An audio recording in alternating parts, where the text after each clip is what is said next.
Hello மக்களே வணக்கம். நான் தான் உங்களோட ஹாரூர். இது ஸ்டுடியோ லைட். இன்னைக்கு ஸ்டுடியோ லைட்டில் நம்ம எந்த சித்தரை பற்றி பார்க்க போகிறோம்னு பார்த்தீங்கன்னா சட்டைநாதர் அவரை பற்றி தான் பார்க்க போகிறோம். வாங்க நேராக நிகழ்ச்சிக்குள்ள போகலாம். சட்டைமுனி அவர்கள் பார்த்தீங்கன்னா 15 சித்தர்கள் ஒருவராகவும் மருத்துவம், ஞானம், ரசவாதம் இது பண்ணுறதுல ப்ளஸ் யோகம் இது எல்லாத்துலேயுமே சிறந்து விளங்கினார்னு கருதப்படுது. சட்டைமுனி அவர்கள் பிறந்த இடம் பிறப்பு எங்கே அப்படின்னு பார்த்தோன்னா, சட்டைமுனி அவர்கள் தமிழகத்தில் திருச்சிராப்பள்ளியில் பிறந்தார் அப்படின்னு சொல்கிறாங்க. ஒரு சிலர் பார்த்தீங்கன்னா இல்லை இவர் காசியில் பிறந்தார், வட இந்தியாவில் பிறந்தார் அப்படின்னு சொல்கிறாங்க. காசியில் பிறந்து இங்கே வந்ததாகவும் குறிப்பிடுறாங்க. ஸோ ஒரு சிலர் இவர் தமிழ்நாட்டில் பிறந்ததாக சொல்கிறாங்க, ஒரு சிலர் இவர் காசியில் பிறந்ததாக சொல்கிறாங்க. அதே மாதிரி பெயர் காரணம் என்னன்னு பார்த்தோம்னா, நம்ம சட்டைமுனி அவர்கள் எப்பவுமே ஒரு அழுக்கு கிழிஞ்ச சட்டையை போட்டுக்கிட்டே இருந்தாராம். அந்த சட்டையை அவர் அவுக்கவும் இல்லையா, யார்கிட்டையும் கொடுக்கவும் இல்லையா, அதை துவைக்கவும் இல்லையா அப்படின்ற மாதிரி சொல்கிறாங்க. ஏன் அப்படின்னு பார்த்தோம்னா, அவர் கற்றுக்கிட்ட எல்லா ஞானத்தையுமே அந்த சட்டைக்குள்ளே அவர் எடுத்து வைத்து இருந்தார் அப்படின்னு நம்பினார். அதனால பார்த்தீங்கன்னா சட்டைமுனி அவர்கள் அந்த சட்டையை, அழுக்கு சட்டையை, கிழிந்த சட்டையை கழட்டவே இல்லை, அதை அப்படியே போட்டுக்கிட்டே இருந்தார் அப்படின்னு சொல்கிறாங்க. அதே போல் பார்த்தீங்கன்னா சட்டைமுனி அவர்கள் கைலாய பரம்பரையை சேர்ந்தவர் அப்படின்னு ஒரு குறிப்பு இருக்கு. சட்டைமுனி அவர்களின் குரு மற்றும் சீடர் யாருன்னு பார்த்துடலாம். சட்டைமுனி அவர்களின் குரு பார்த்தீங்கன்னா சாட்சாத் நம்ம நந்திதேவர் அவர்கள் தான் இவரோட குருவாக இருந்திருக்காரு. அவர் தான் இவருக்கு அந்த ஒரு சில டெக்னிக்ஸ், ஐடியாஸ் இதெல்லாம் சொல்லி கொடுத்துருக்காங்க. அதே போல் இவர் சித்தர்களே பார்த்தீங்கன்னா நவநாத சித்தர்கள் இருக்காங்க இல்லையா, அவர்களில் ஒருவராகவும் சட்டைமுனி அவர்கள் விளங்கியிருக்காரு. ஐயா அவர்களுக்கு சீடர்கள் பார்த்தீங்கன்னா நிறைய பேர் இருந்திருக்கிறாங்க.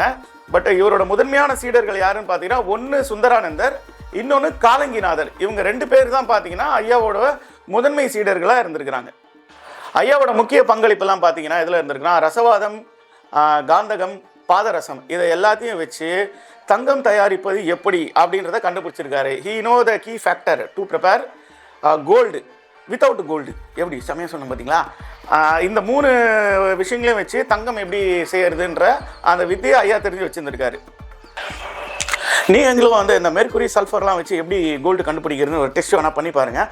ஒர்க் அவுட் வேணால் நம்ம கமெண்ட்டில் சொல்லுங்கள், எப்படி சொல்லுவீங்க.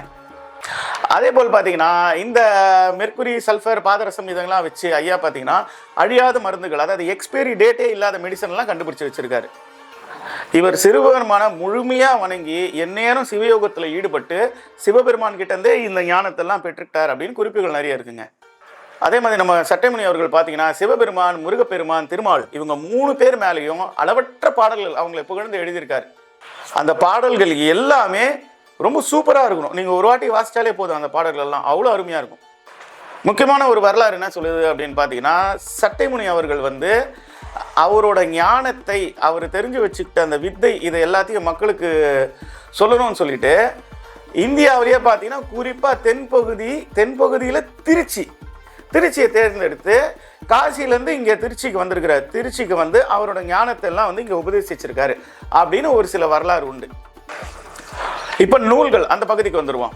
சட்டைமுனி ஐயா அவர்கள் இயற்றிய நூல்கள் என்னென்னு பார்த்தீங்கன்னா, சட்டைமுனி 1200, சட்டைமுனி வாத காவியம், சட்டைமுனி கற்பம் 100, சட்டைமுனி நவரத்தின விளக்கம், இந்த மாதிரி 4 புத்தகங்கள் எழுதியிருக்காருங்க.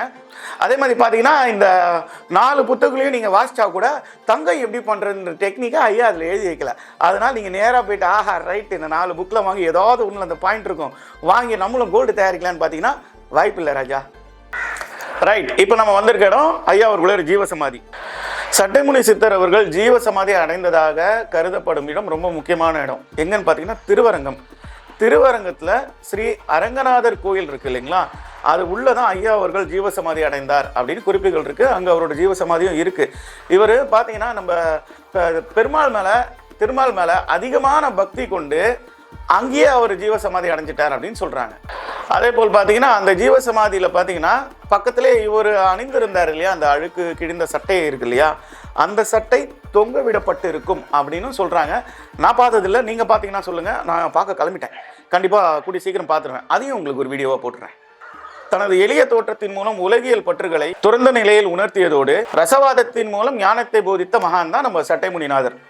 ஸோ இந்த கம்ப்ளீட் இன்ஃபர்மேஷன் உங்களுக்கு பிடிச்சிருக்குன்னு நான் நம்புகிறேன். பிடிச்சிருந்தா லைக், ஷேர் அண்ட் கமெண்ட் பண்ணிவிடுங்க. உங்களோட ஃப்ரெண்ட்ஸ் அண்ட் ஃபேமிலிக்கெலாம் இந்த வீடியோ அனுப்பிச்சி விடுங்க. அனுப்பிச்சி விட்டு நம்ம சப்ஸ்கிரைபர்ஸ் கவுண்ட் கொஞ்சம் ஏற்றணும். அதுக்கு நீங்கள் தயவுசெய்து கொஞ்சம் ஹெல்ப் பண்ணுங்கள். வாட்சா பாய். அடுத்து எந்த சீட்டரை பற்றி போடணுன்னு கமெண்ட் பண்ணிவிடுங்க. வாழுங்க போல் மறந்துட்டேங்க. பாய்.